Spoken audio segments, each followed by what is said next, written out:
And we never set out to be famous or, you know, be a big rock band or anything. It just, I don't know, it just happened. Silverchair! And the winner is Silverchair. Tonight, we follow the journey of Silverchair, the three boys from Newcastle, and the making of their new album, Diorama. It was my real desire to reward Daniel's courage, because I haven't seen anything like it since I worked for Brian Wilson. It's been a big year for the boys, from the highs of the arias, Silverchair, to the lows of Daniel's struggle with his health. It was just, bleh. I can't even when I think about it, I nearly cry. Oh, Jesus. There's a step beyond writing about pain. When you can express the pinnacle of happiness, then I think you've achieved the most artistically rewarding thing you can, so I'm moving towards that.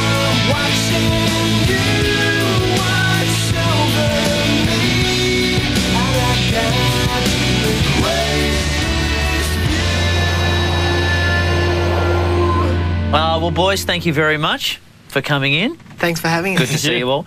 Now, a big year for you guys, of course. Diorama came out this year.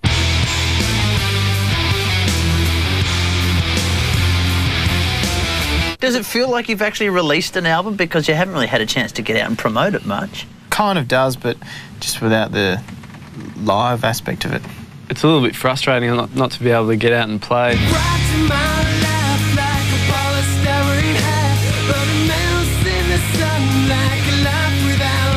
It's such an incredible album. Was it something you intentionally set out to create because it's got this very unique sound? I had all these positive experiences to draw from, and I had a lot of negative experiences to draw from. I just wanted it to be a vast palette of musical and lyrical colours.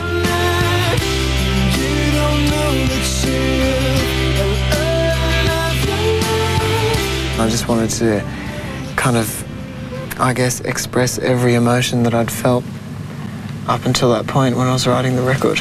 Diorama DVD then, where did that idea come from?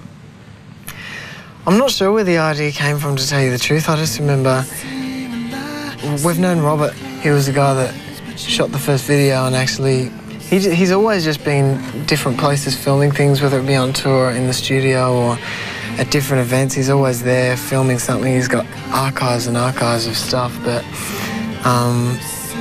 he was just there all the time, and I think after people heard the demos and realised what I wanted to do with the album, they just said it'd be interesting to kind of follow the creative process from this point.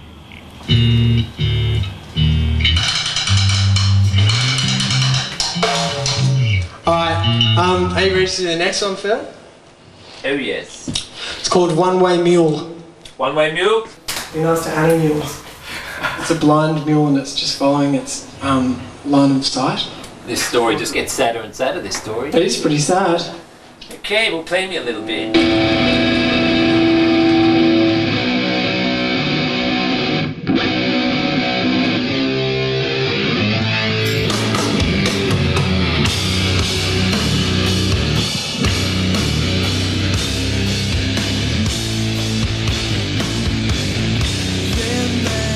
I remember being up at Daniel's place, listening to some of the first demos, and even they were like a couple of listens just to go and go, wow, this is, you know, where does this come from? I'm coming back to you. Silverchair began when three schoolboy friends decided to form a band, and they were just 15 when their debut album hit number 10 in the US. No, we were pretty enthusiastic at that stage in our lives. We used to get excited if we had a gig. We were like, oh my God, we don't know what to do. Me and Ben would be running around in his driveway, yeah! We were the young band that used to enter and get consolation prizes. Yeah. We'd be like, there'd always be these encouragement awards. Yeah, that's the one. And we'd hear first, second, third, and a special encouragement award this year, which said we don't normally do, and we'd always go, that's going to be us. When we won that competition, I think we were 13 or 14 years old, and Oh, we didn't know what it was going to lead to. We had no idea. We were just happy that we knew that it involved recording a song in a studio.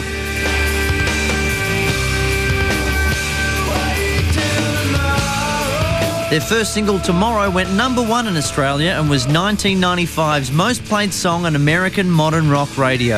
And how was it being so young? Did your parents have to tour with you? Our dads came usually because we were just little boys, so we didn't have the strength to lift our equipment. I think when we were young it was really good because we had, even when our record was like selling millions of copies, our first record in America, and we were over there, we just thought that was normal. I didn't know what was going on, I was just enjoying it, I was having a good time, and it wasn't till we finished touring for our first album where I started contemplating what we'd just done.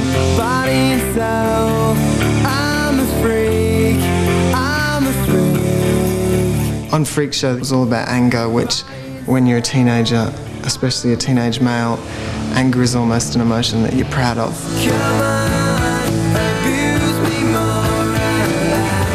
It wasn't until after Freak Show, when I was writing Neon Ballroom, that I started thinking that I wanted to write music with more substance. Please, Diana, for as long as you're here with us. There was a lot of people that were going through similar things to what I was going through, and I guess they just had something to connect to, whereas I didn't have a CD I could put on that kind of made me feel like I wasn't alienated.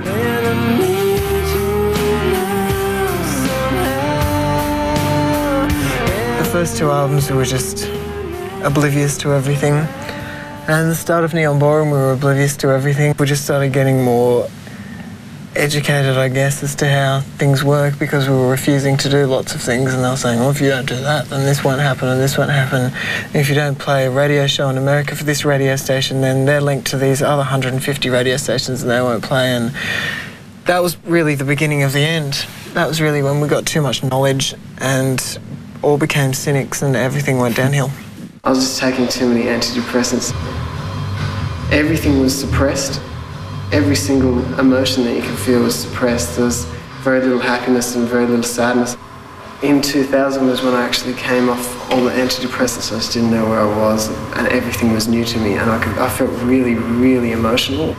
Hadn't felt for a long time, but it was really harsh. Like I was feeling really happy one moment and just really down the next. I started writing and thought I had an album's worth of material, and then about 8 songs into it, I realised that I hated everything that I'd written. That just sounded too much like the last album, and I thought in order to start fresh and really be happy with it, I've got to know that they're gone, I can't go back to that. I scrapped it, and I actually got the tape and pressed record and let it run. Was there anywhere, even in the back, further back in your mind, when you're hitting a race that's going, what am I doing? Yeah, the whole time I was watching it going, fucking hell. I was really nervous and kind of shaking and watching it all disappear. And then at the end of it, I just felt amazing. I just felt like, shit, that really took some balls. The way that I saw music was how I heard it through bands that I loved, like through listening, for Frogstop, or kind of listening to the whole grunge thing. They were bands that I loved, so that was the music that I played.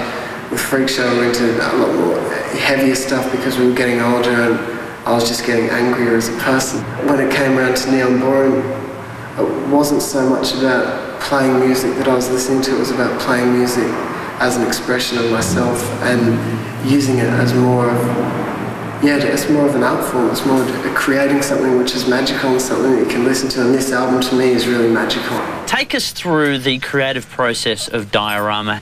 Daniel was just bit by bit showing us some demos, and you definitely, that little bit of excitement factor was starting to, a bit of butterflies, a bit of, I think it's going to be very different to what we've done before. We're all a little bit older and we're all a little bit better players, so I know the whole thing is just about, we all got completely different musical tastes, so when we all play, we kind of bring those different tastes in. There's heaps of harmonies. I like the harmonies, it's always fresh and new, and it's good, it's always exciting.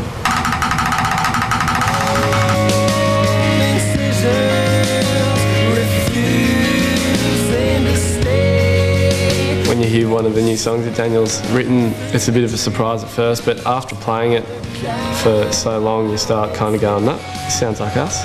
It's the Chair song.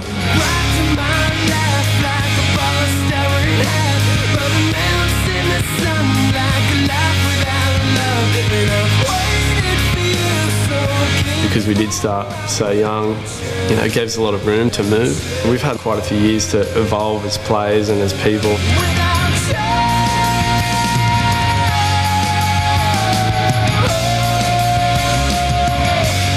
I had multiple conversations with John.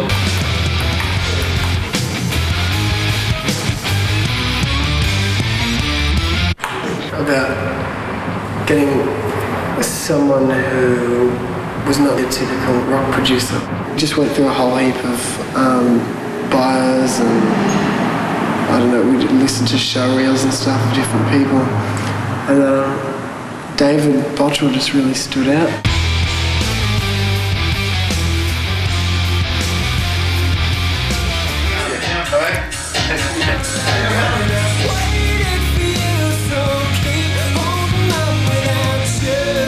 The impression that I got initially was that he was really open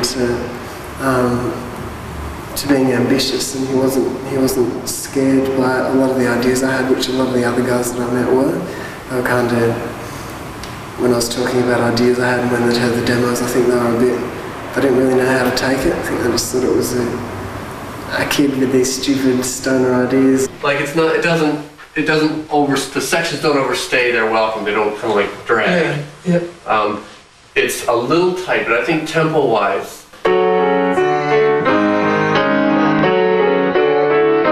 although, you know what, it's not a pre-chorus now. It's like a pre-verse. It comes before the second verse, and it comes before the third verse. That's correct. And then once all the songs are done, what, do you all get together and start rehearsing?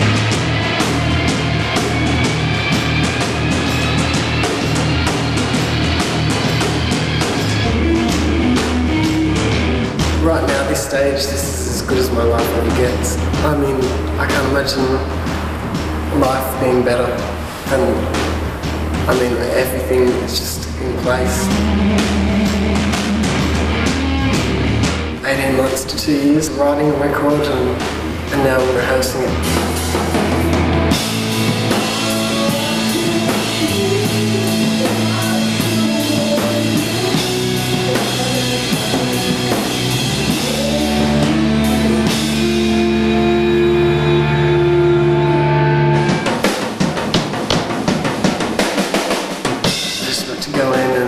Document that onto a CD for the rest of time. There's this genuine feeling of excitement.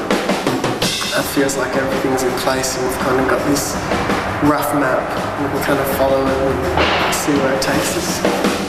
And how cool was it to get the big orchestral sound in when they're saying, you know, we're going to get oboes and trombones and things like that involved? When I was writing it, I wanted it to be very cinematic and filmic, and it wasn't a surprise to me because that's what I wanted to happen anyway when I was talking to Van Dyke Parks and Larry Mahubrick about the arrangements. Van Dyke Parks, who'd worked with the Beach Boys and all these people, that I was like, whoa, he would have been great, but I think he's dead. I thought I was dead that very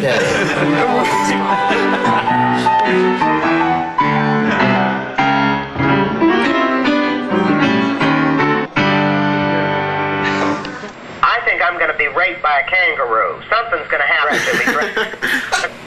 I want to tell you something. It would be hog heaven if we had at least a trombone and a couple of flutes here and there with an oboe and 2 clarinets, and a bassoon would be nice on something big. And I love 3 French horns.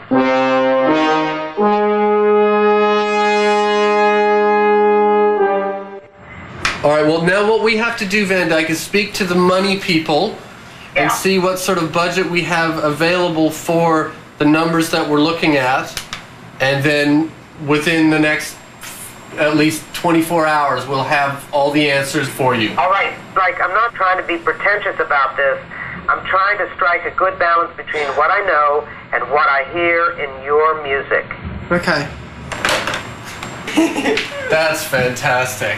From the first conversation I had with him, I just thought, this guy's amazing, and just right away we just had this really strong connection, and we both felt it.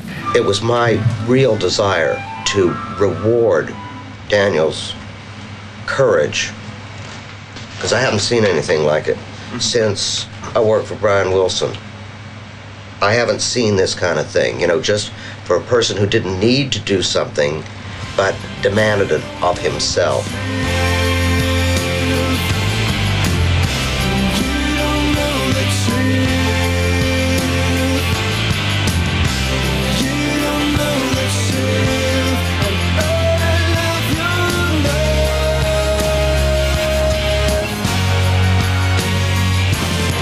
I've just worked on 3 songs, but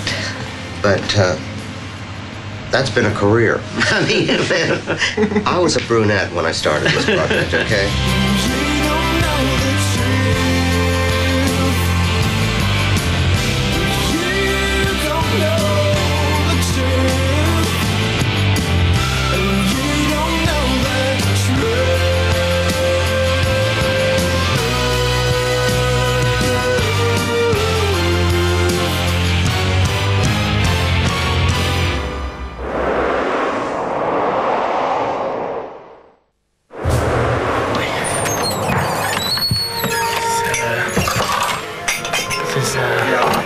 Tonton hard at work behind the desk.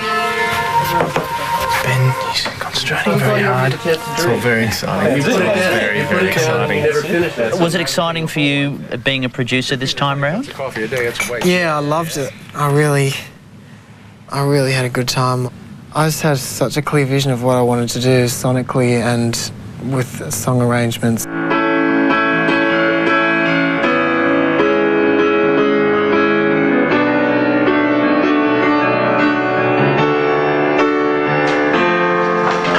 Oh, Maxie. Man with the plan. Yeah. Sorry, I'm late.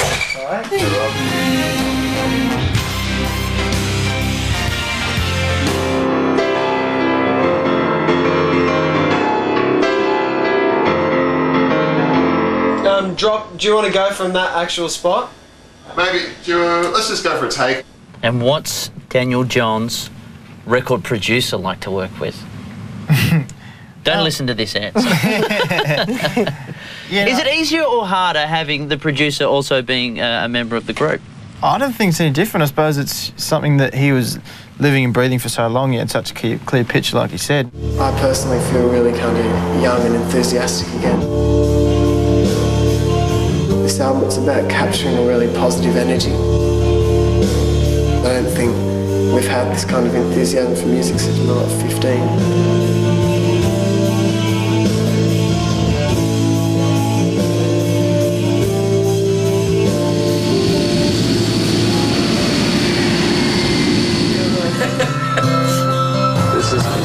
Dave's the driver. I'm the navigator. Left here.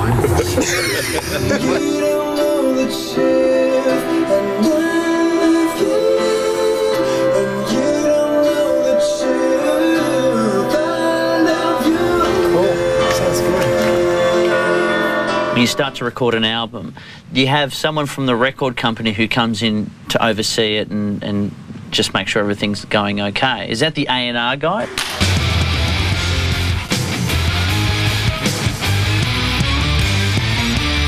We were signed out of America rather than being signed out of Australia.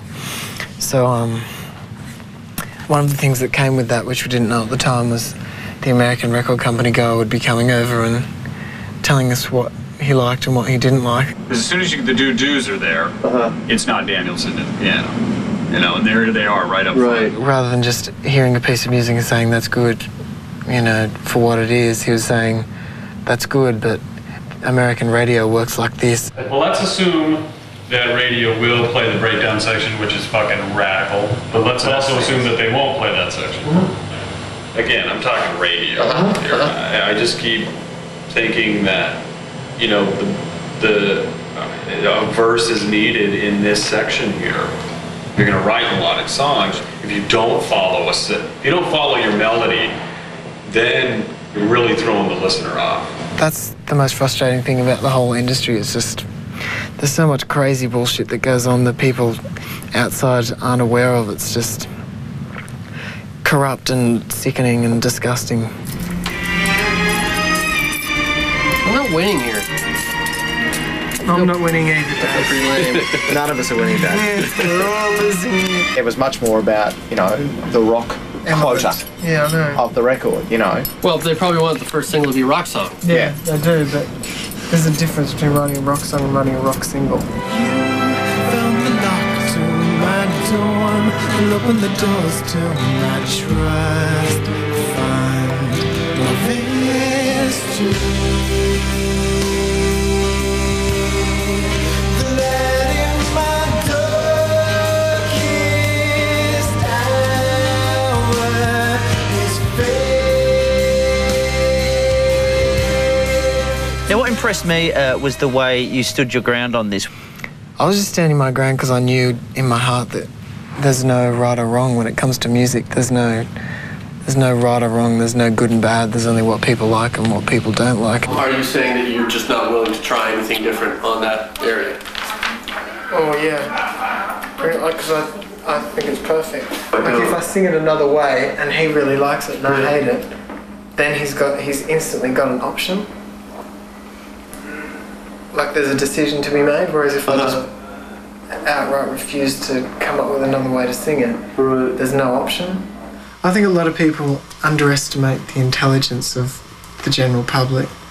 In a lot of ways, it offends me when people say that Silverchair fans aren't going to get what I'm trying to do. We try it without the brass. He'd just come in and hear it and listen to it and try and think of the, you know, how commercials are going to be, and he didn't give it the chance to to grow on him. So you kind of had to be a believer, I think, that it could work.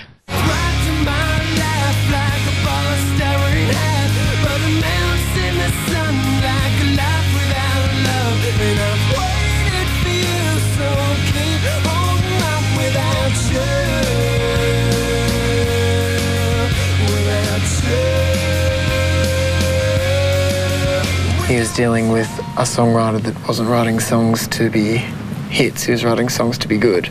And in America it's all about writing hits and making money and being famous and hosting shows on MTV, which there's nothing wrong with, but I didn't want to do it. I was going to say, don't start going TV host or there'll be trouble.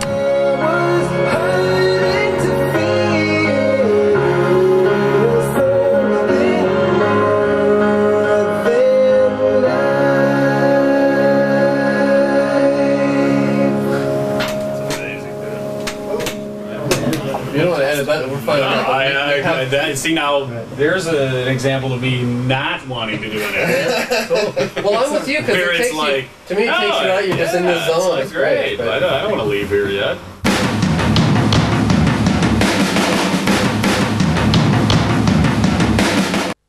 Hearing how passionate all three of you are about Diorama, was it then frustrating when the album was released and you couldn't actually get out there and promote it 100%? We were rehearsing every day, but Daniel just wasn't coming in because he just wasn't well, and we just kept pressing just in the slightest chance that he miraculously may wake up one morning and be fine. But yeah, we were so close and just rehearsing. Everything was sounding really good. I can remember, like, I had my bags packed in the room, and it was like the next day that we were supposed to fly out, and then we got the call in the morning like, no, we're not going. Daniel can't do it. It's called reactive arthritis. I'm sure everyone in Australia knows that. Even if they don't even know who I am, they know what I've got. Show us your knee. Gives it a little... Fuck, mate. Yeah. Is it really fucked? Oh, it's fucked. Just a little. Oh. You're kidding me. That's so big, man. Look at that compared to that. I can't feel that. There's some fluid in there or something. Oh, right. Oh. What have you done? I just went to sleep, man. Breathe in the night that crushed a tired sunrise. Born again the day brings young naivety. A laptop souvenir is worth the wait in silver and golden sun. You'll be home again, and I'll be home again. So what was the worst it got for you? The worst it got lasted for about probably 8 months, 6 to 8 months, and it was just like pretty much just bedridden or lounge-ridden. I just used to wake up in the morning and lie on the lounge, and I couldn't have someone sit on the same lounge as me, because if they put pressure on the lounge, then it'd just be excruciatingly painful. And when I had showers, the water pressure felt like it was cracking my spine, and I couldn't stand underwater and couldn't stand on my feet, because they felt, every time I put pressure on my feet, it felt like they were cracking and breaking. And waddle on the wake, waking on the summer day. it was just, bleh. I can't even when I think about it, I nearly cry. Oh, Jesus. And after all these years, forget about all the troubled times. And after all these years, forget about all the troubled times. It's not going to be better 100% for a couple of years, but I mean, now I'm functional, so it's good. I can wake up and walk, and I don't need a cane anymore, and I don't even have bad days as frequently as I used to. So I just have kind of slight pain in my joints occasionally, and find it hard. I can't run. I still can't run. I try and. Did you ever do much running though? No, that's the thing. I didn't. It's like the touring. I didn't ever run, but now that I can't, I want to run. Munificent, artless anesthetic, playing like a scared, enthusiastic pawn. After all these years, forget about all the troubled times. And after all these years, forget about all the troubled times. The troubled time. Now explain this ring that I've seen on your finger today. Is there an importance to the disabled symbol there? Well, I was in a wheelchair for a while, and my girlfriend was pushing me around in a wheelchair in Europe for a while, and I just thought, I saw it on the street once, and it wasn't even in a shop, it was just literally on the street on the ground, and I thought, actually that's probably appropriate, and put it on, and I think I can wear it now with pride and look at it and go, I'm no longer in a wheelchair. That's pretty cool. And how good has Natalie been for you through this whole process? She's been amazing. Yeah, she just, I mean, when I was really sick, she was busy working on a movie and doing lots of stuff, because she's multimedia these days. But yeah, she was amazing, and really just was supportive, as was my family, and Ben and Chris, and everyone was just supportive. It was really good. But yeah, she was just amazing. And because you guys lead a very private life with your relationship. Yeah. Is that intentional? Yeah, definitely. The whole celebrity couple thing doesn't appeal to me. Unfortunately, that's what we are, so it doesn't bother me as much as it used to. That's what she's been good for, I guess, making me kind of stop worrying about it so much and just accepting it and deal with it, and yeah, don't worry about it. Because I used to be like, oh, paparazzi, no. I used to be like, they'd take a photo and then I'd feel sick for 2 weeks and feel like, I don't know what I felt like. I'm one of those people that's always in the tabloids, but you don't know what they're famous for. And would you ever consider producing any of her songs down the track? No, we don't. I don't think we want to kind of cross-pollinate. I think we want to keep our business separate. I don't want to draw any more attention to it than necessary. I mean, it's a private thing and people know about it, and I'm not ashamed of it. But you don't want to be like, I don't want to invite more curiosity.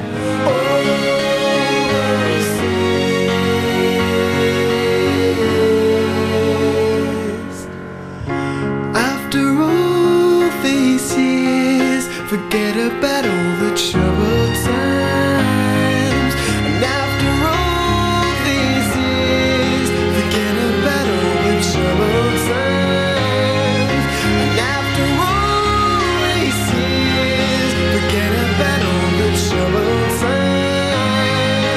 troubled time on. Years I was hurting to feel something more than life.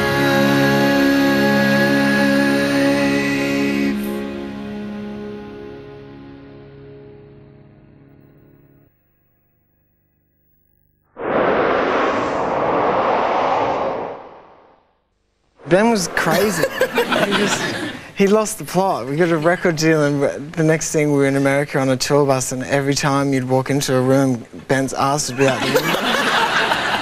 And what about all these stories, Ben, of you with your ass out of the tour bus window? True or false? No, there were a few, you know, bums kind of going on the show, but that was you know, a while ago. Like, I was just telling the truth. Hey, it's all right. It's all right. Well, last time I guess everyone saw you, including myself, was at the Arias. You excited, Daniel? You pumped up? Very excited, yeah. Should be good. Are you excited to be seeing Daniel performing as well? Very. He'll be amazing. He always is. Up until about a week before, we didn't even know if we'd be able to do it, so anything would have been good. Silverchair!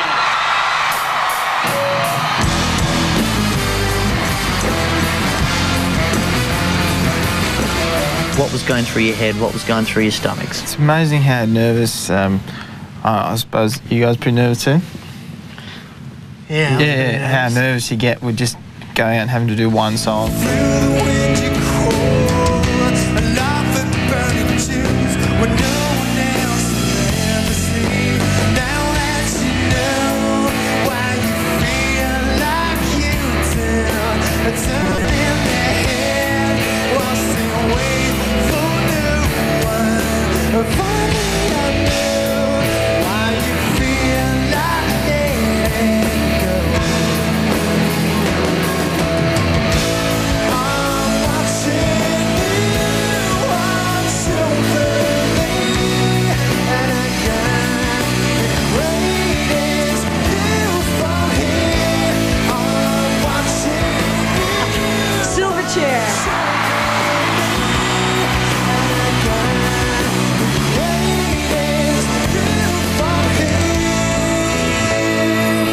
That's probably one of the most nervous I've been in a long time. And it's because it's on the telly. Yeah, you know.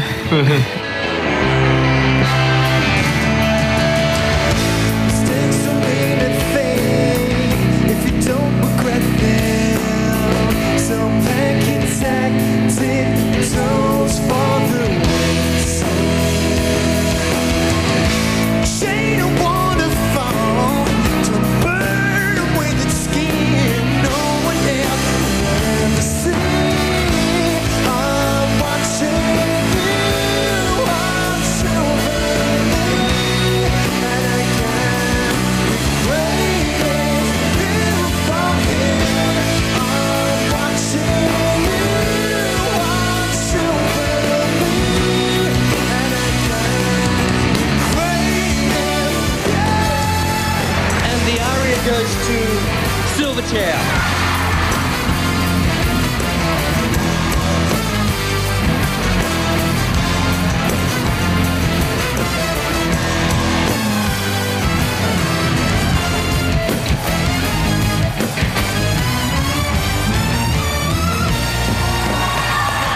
I just want to thank everyone who sent me get well cards, and my family and my beautiful girlfriend. Thank you. If you didn't thank her on the night, do you get the feeling that she would have kicked your ass?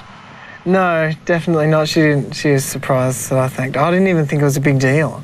I just thought, so, and then I got off stage and I was like, oh, you thanked your girlfriend? I'm like, so what? Ooh, you must love her or something. Yeah, I thanked her record company as well.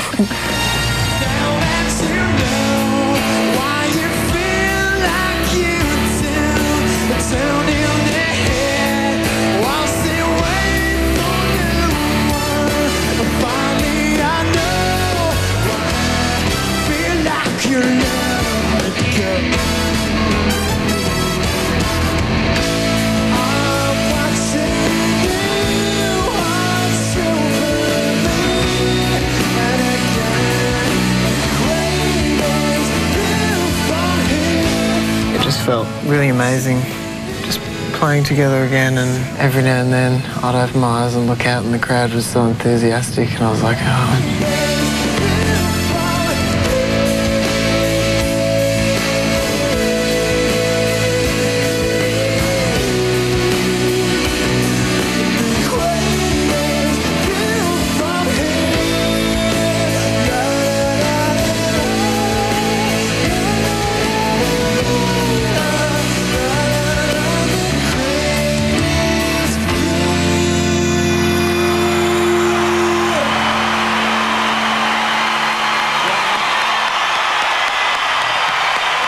We were just blown away with the vibe and the atmosphere in the room was just amazing. It was just, I don't know, I didn't know what to do with it. I was overwhelmed. It was good.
Anything creative is going to have negative and positive reactions. I mean, there are obviously a lot of people that hear this album and say, I don't know what you're talking about, it's terrible. I didn't want to stupidify the whole thing, you know, just to be more popular in America. And, you know, it doesn't matter how good your house is or how fast your car is, it's pointless if you've lived a life of, you know, conforming to other people's standards just so you can become wealthy and be on the cover of a magazine.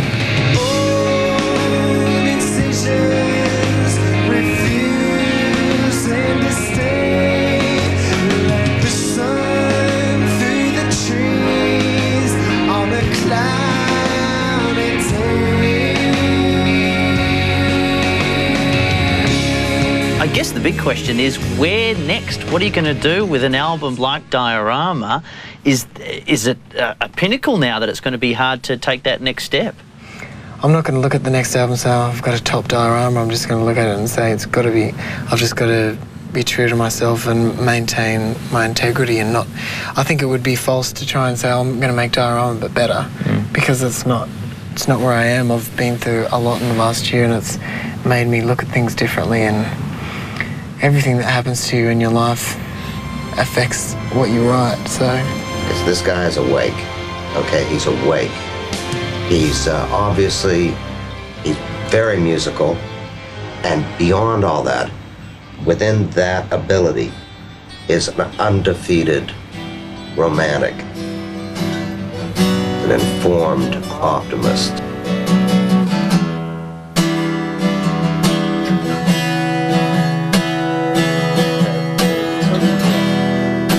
And what are you going to have planned for the tour next year?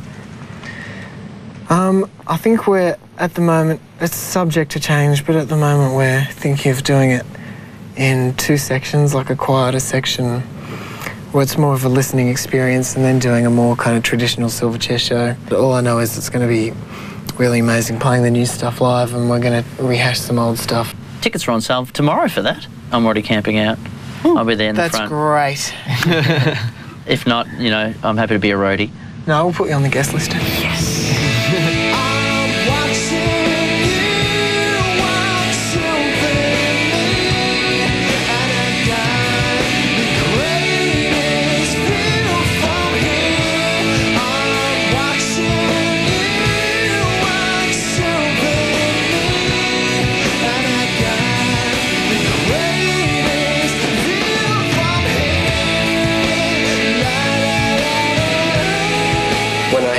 Finished product, when I hear this record, I think I'll look back on the last 2 years and say, well, I'm glad I did it, because I live for this music, and if I'm happy with the music, then I'm happy with my life.